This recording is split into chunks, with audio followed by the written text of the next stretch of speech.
Alright, we are back with some more EV Nova. We are doing the Vell-os storyline, and we have just gotten a rebel infiltrator replaced with a bureau operative and inserted into the rebel intelligence network. So now, I believe we are trying to get the next link in the rebel chain to fire, and there it is! Like magic! I wish I could say it was movie magic, but it's just random chance. Once again, you wait for Jay to try to gain your attention before looking in his direction to see Jay waving his hand as he sits in his normal place with a young, slightly overweight woman sitting next to him. You sit down and he grins at you. The guys at HQ want to move you up another link up the chain, he says in earnest. It looks like you're on your way. He gives you a wink. Realistically, though, he continues sardonically, your next step isn't any different from your last step, but think of it as another rung passed to make it to the top. Are you in, or do you need more time to settle yourself in? With despair in your heart, you nod your acceptance. Alright. We're talking now about insertion missions, Jay continues quietly, where you take an agent from here and plant them wherever they need to go to start their new lives as informants. Allow me to introduce Fiona, he indicates the woman next to him. She needs to get to the Dunraman, in the Journey's End system. The usual deal applies in keeping away from the Federation and the Bureau. Good luck to both of you. You nod without thinking, knowing that the brave young lady is about to gain first-hand knowledge of the depravities of the Bureau. Despite your wishes to the contrary, you find yourself setting a course to New England in accordance with Commander Crane's wishes. So I think I've settled that the development team must be from the UK, seeing as the Journey's End, isn't that like Land's End in the UK? I think chances are good that they're Brits. And all the Irish and Welsh, and probably a safe bet. A lot of pirates in the system, but thankfully the feds just came in with their blockade. So, a nice cheery jaunt to the Wolf 395 system. 359, not 395. Make the mistake every time for some reason. Oh well. No one interesting puttering about. So, no delay. Fiona looks a little confused when she sees the Bureau strong arms. I don't know. It's not really a term that I think of. As she steps out of the hatch. Comprehension slowly comes as she turns to you in despair. You turn away, shamed beyond words, as she stumbles into the arms of the waiting Bureau team. Thanks, says one of them casually as another smashes her over the head a few times with the short batons they all seem to carry. Commander Crane left a message that you are to make contact at the usual place, says the attractive team leader as her team drags away the unconscious rebel. We'll take care of the rest of the operation and replace her with one of our own. You take a few minutes to collect yourself from the horror your life has become as the team leader slowly walks away. Aw. I think by the usual contact they mean go to Earth. Yeah, in fact they're even going to give us a mission signal to go to Earth.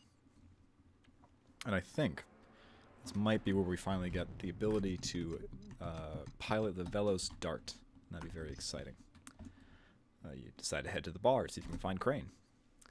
You can sense Liril waiting for you long before you dock with the Kane Band. As soon as you exit the ship, you watch him weave his mind power into physical existence, and feel him poke you on the shoulder. After taking a moment to think about it, you clumsily mimic his actions and poke him back. Good. Now that you are a T4, you are a small step closer to feeling your way out of bondage. But right now, we have something important to discuss. Florian has been ordered to tell you the rules, so I am telling you to go and see him on Wolf 359. You move to the sidewalk bench where Liril is sitting and sit down next to him before responding that you've received no such orders. Suddenly you feel enormous pressure on your mind that freezes you into your seat. You may be powerful one day, but I have my orders, and you will obey them because you have no choice. Now go. Well, we have no choice. As you walk away shaken, you realize Liril was only responding according to his orders, and that if he had wanted to hurt you, there would have been precious little you could have done about it. He just wants you to do what has to be done to preserve the status quo for the time being. You sense that he has hopes that you might somehow help him and his people overcome the bonds of slavery, and that for the moment survival is the key. Still, feeling awesome power of the full force of his mind is an experience you would not be willing to endure again. You vow one day to free yourself from the bonds that hold you and the Vell-os in thrall to your Bureau masters. Alrighty, so we're going back to Wolf and getting some important information from Flirian.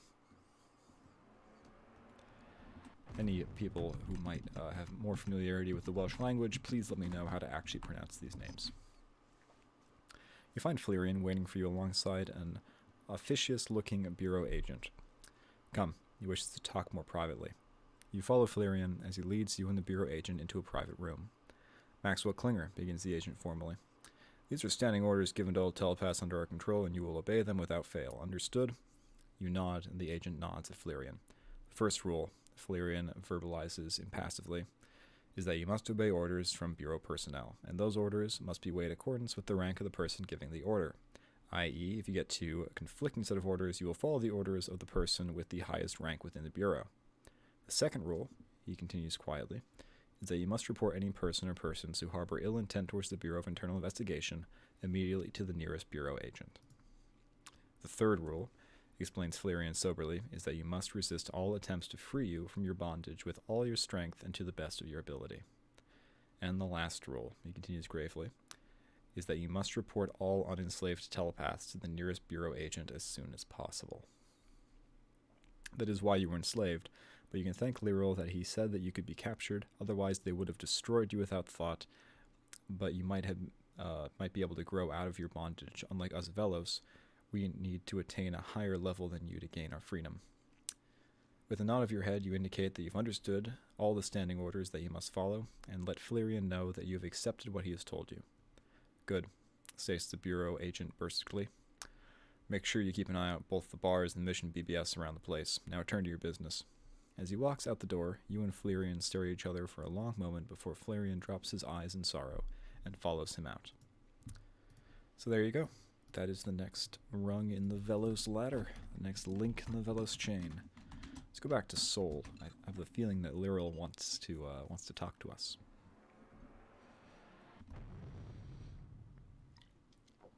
I have to wonder if someone on the develop team might have been Welsh. No one in the bar? No one in the bar. Okay. So I guess, for the time being, actually let's run some trade route. Let's try to get some money going. It might be amusing to try to make this the character we get, oh, what's it called? Get the, not Valkyrie. Oh, why is it Kestrel? Get the Kestrel on. That might be a fun thing to do. So let's hire a full complement of cargo drones, just because there are no terrapins available. Actually, I might just want to hire 5. In that case, we have one available if a terrapin would become available. But that's probably thinking a little bit too deeply on what we're trying to do here. Really, we're just looking for an excuse to get out of the system for a little while.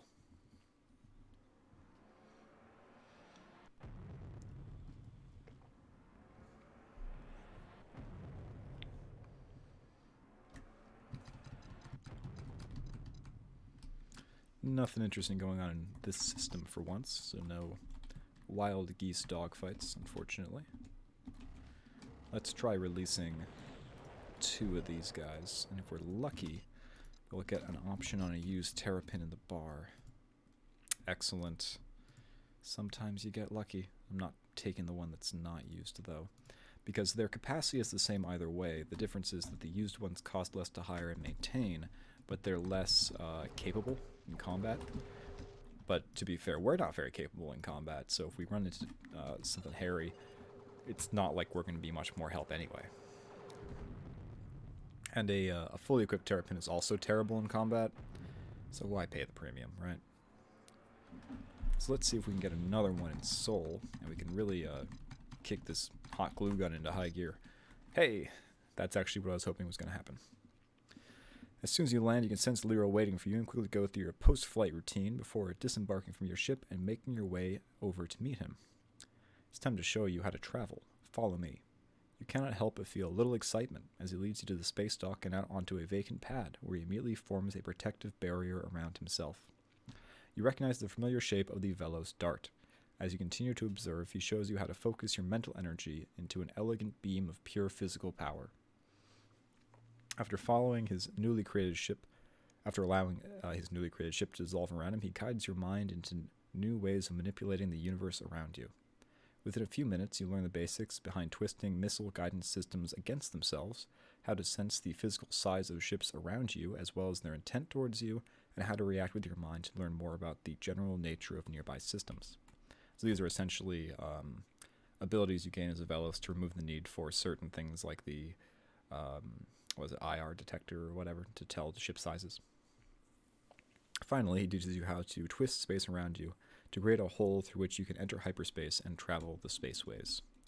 So, behold, we get this lovely sidebar, which is the graphic for Vell-os ships.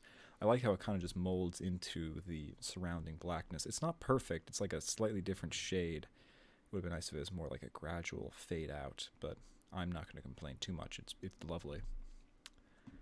Now you will not need a pile of metal any longer, nor will you need any of those computer systems these humans need to see space around them, as you can fly as free as your mind can visualize.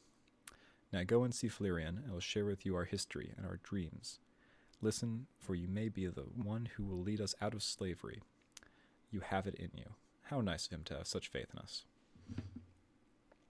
With that, Liril turns and walks away, and you are left trying to take in the enormous number of things he has shown you. Your mind feels almost tipsy with the overload. You walk away, unsure whether to feel ready to give away your faithful vessel and begin living your life as a purely mental being. But we're going to do it because it's awesome. Also, we're going to sell some of that so we can live our life as a purely financial being. Ooh, another used terrapin. That's exactly what I wanted to get. Alright, so we're going to hold off on talking to Liril and enjoy our new Vell-os ship. Really is a lot of fun. One interesting thing about the Vell-os ships, though, is they don't have inertia. So you can just kind of like, I don't know, explain it. They don't have to turn around and re-accelerate in the opposite direction. Instead, they can just slow down at will. It's pretty neat. Also, they are fast. They are like really, really fast. So no complaint there. The only downside is it takes some getting used to say the least. Sometimes it helps to go down into regular speed just to maneuver the ship. On the plus side, it means running trade routes is really quick. Even more so if you were to get multi-jump organ, but that's a Polaris upgrade. I don't think Vell-os get multi-jump, but I could be wrong. It's been a while since I did the Vell-os storyline. Just, you know, it's a depressing storyline. Also, it severely limits what you can do with your ship, unless you decide to get a different ship and just... because there's nothing forcing you to use the Vell-os ships, but if you're going to do the Vell-os storyline anyway, you might as well. However, there are some very powerful builds that use non-Vell-os ships to... I didn't pick up any cargo. To augment the Vell-os abilities, and apparently the Kestrel is quite the option for that. You can do a lot of really good damage using the Kestrel in conjunction with Vell-os abilities. We have a special weapon called the Flower of Spring.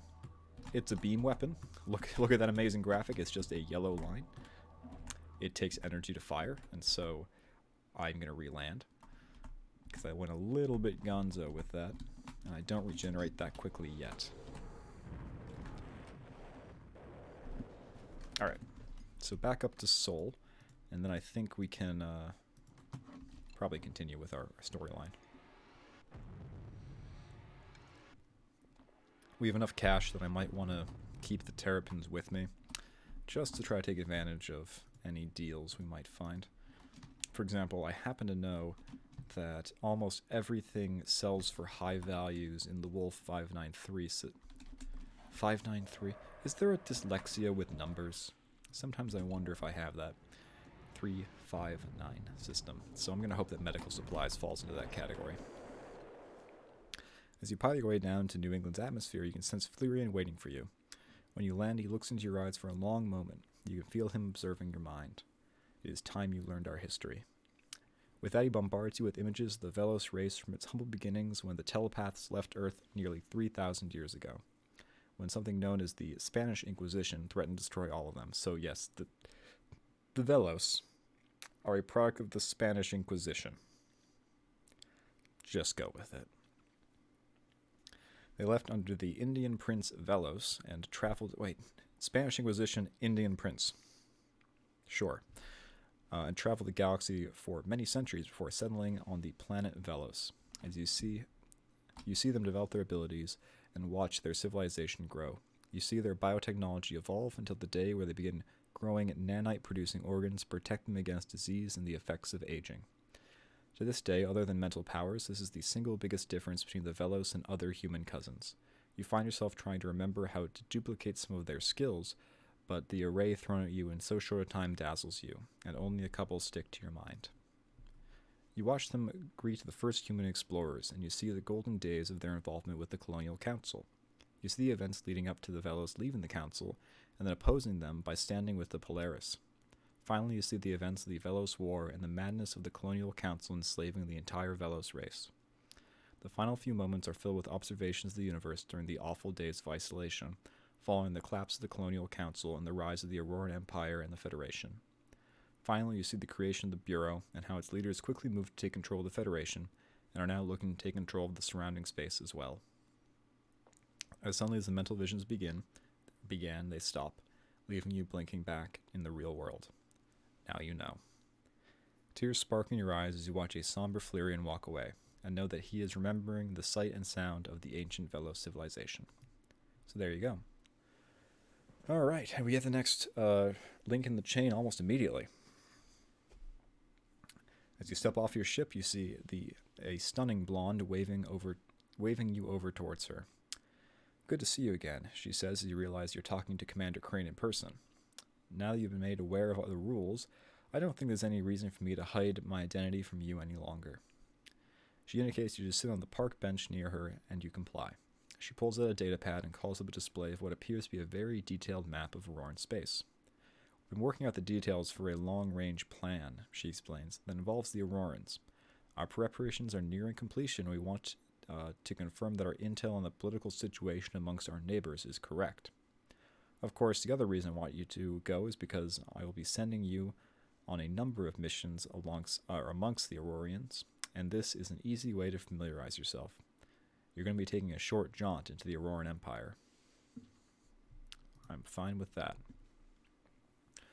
Okay, she nods, continuing in a business-like tone.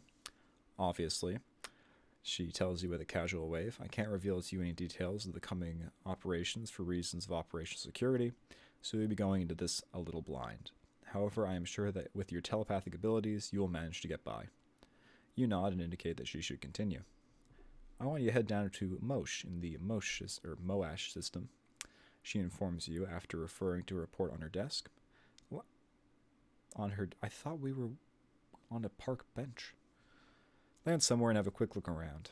Find out what you can about their current status politically, economically, and militarily. Once you've given the place the once over, head back here and report to me. Any questions? No. Good. I look forward to hearing your reports soon. Let's sell these supplies for a small profit. And then we should probably think about dismissing our escort. Because I think we're going to Moe Asch. But we can take a short pit stop to make another run, so to speak.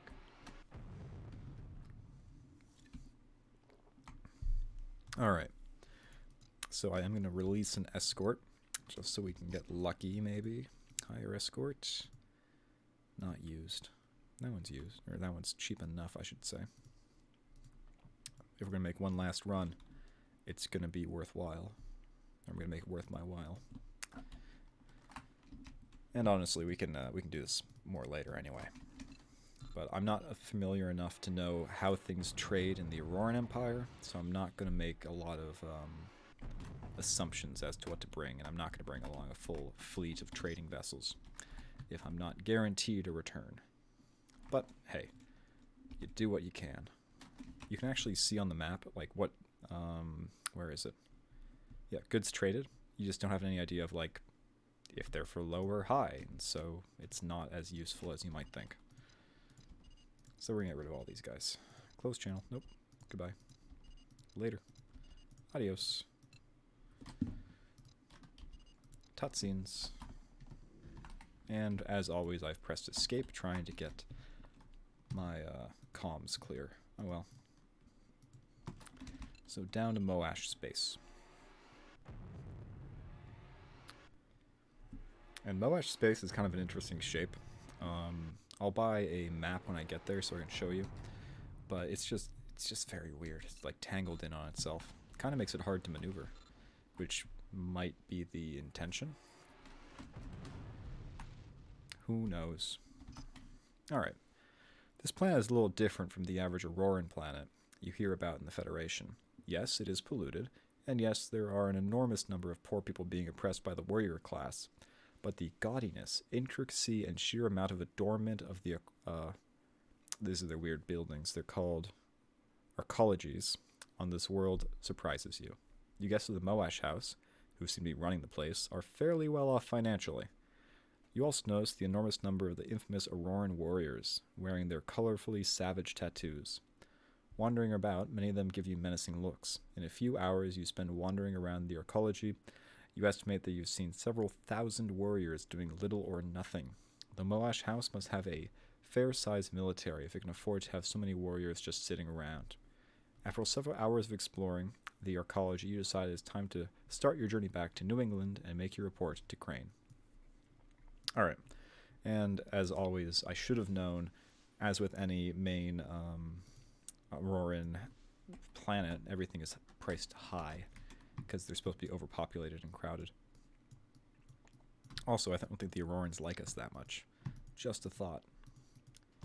So, I think we have just enough to get back there. I always like the shape this makes. It has a nice curve to it. It's like the golden curve, golden ratio. Not really, but it makes me think of it.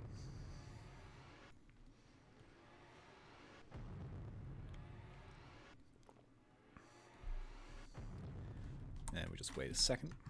Ooh, drifting derelict. Don't mind if I do. Don't mind if I do. And your energy. Goodbye.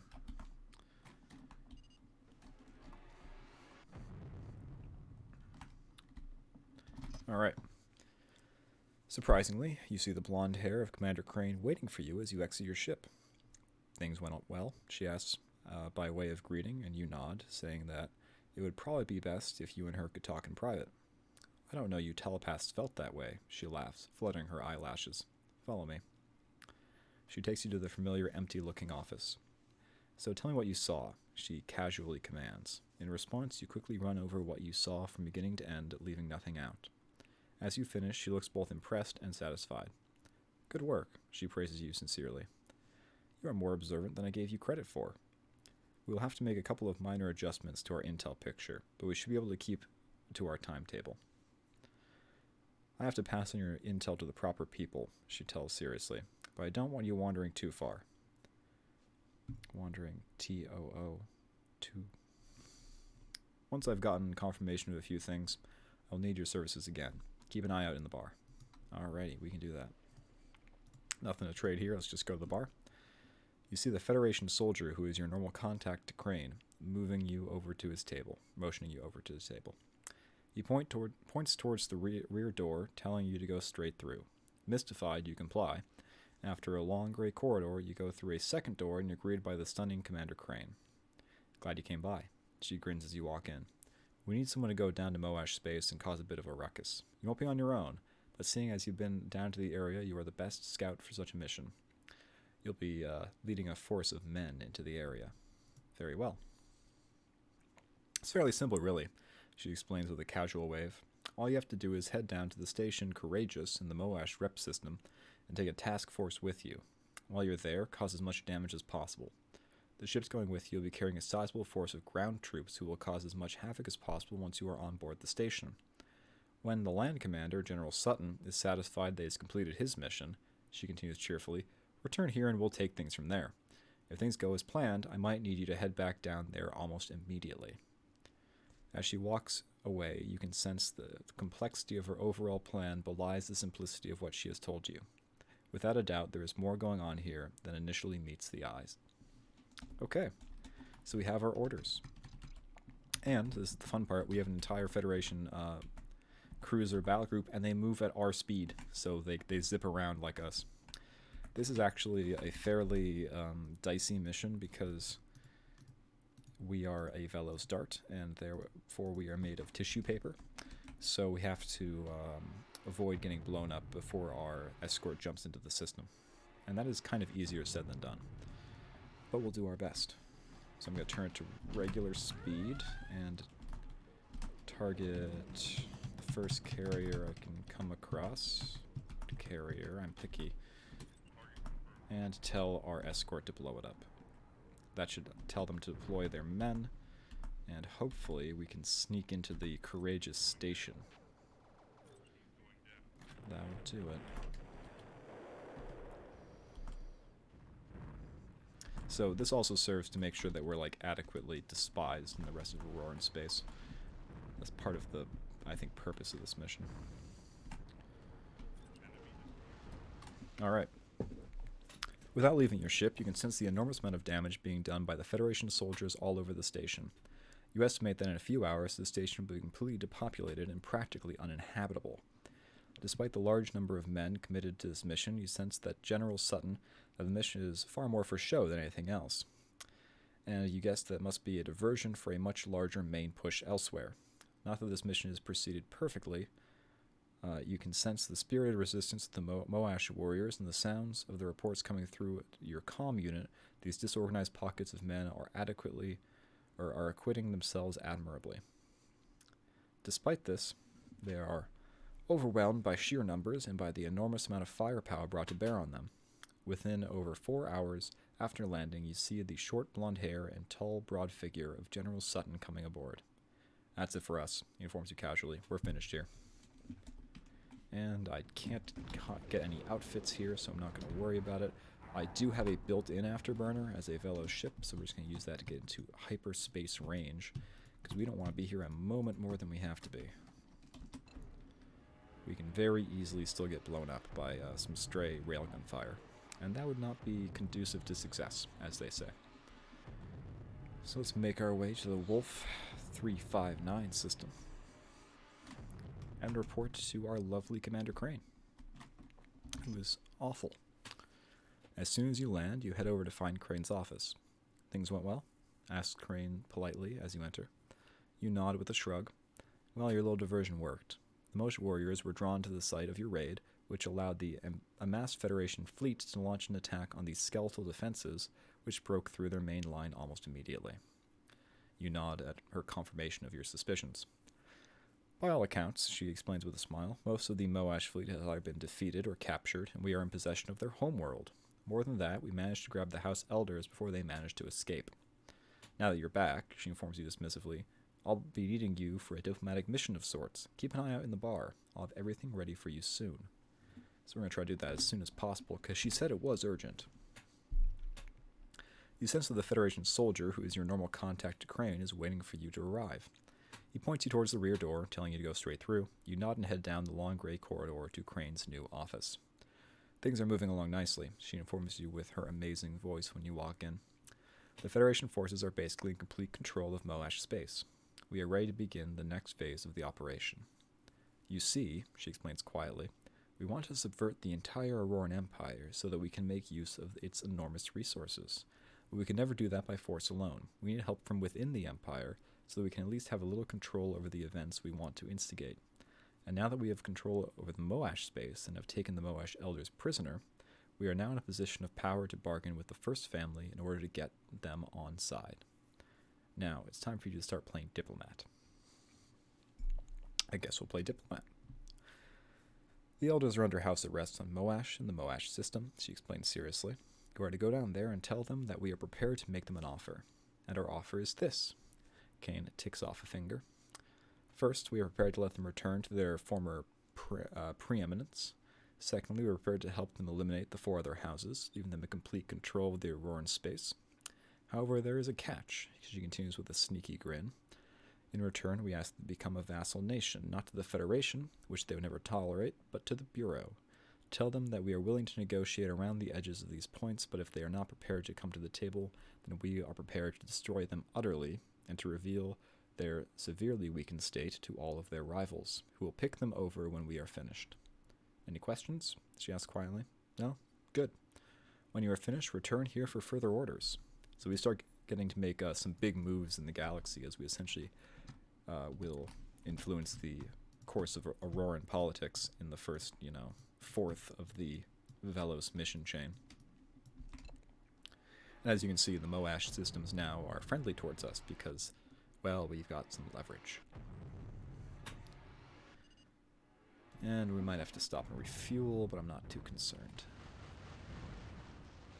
because our recharge is much better than solar panels, might even be better than the initial fission reactor.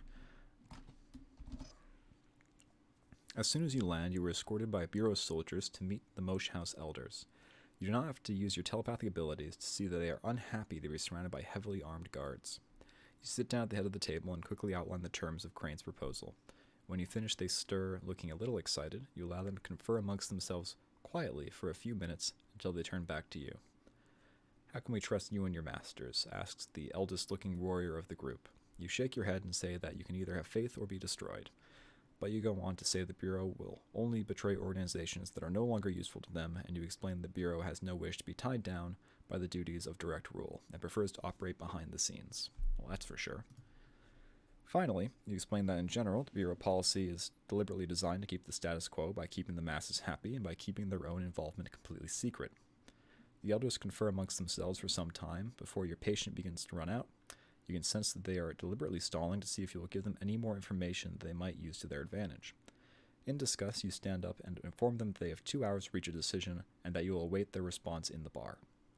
You walk out with several Bureau negotiators in tow, all trying to talk to you at once, and since none of them seem to be giving you any direct orders, you decide to get away from them the easiest way you know how to. With a moment of concentration, you simply wrap yourself in your Vell-os dart and pretend for a short while that the outside world does not exist. Alright, I'm going to need a sip of my beverage before I do this.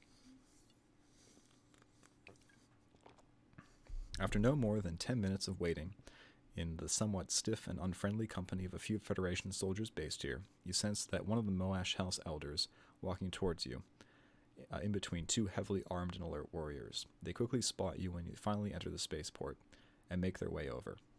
"We have talked it over," the old Moe Asch warrior informs you, "and the Moe Asch House has accepted the Bureau's proposal." You nod and thank him for his time, and you tell him that you will relay the information back to your superiors. You tell him that you will return with further instructions. You nod to the soldiers around you and begin preparing yourselves for your journey back to New England to report to the terrible Commander Crane. And I think for the time being, that's where we're going to leave it for this episode. So thank you for watching. It has been a pleasure. If you've enjoyed this kind of content, please consider leaving a like and maybe subscribing if you want to see more, or leave a comment down below and let me know what you think. And as always, I hope to see you next time, and I hope you have a good one.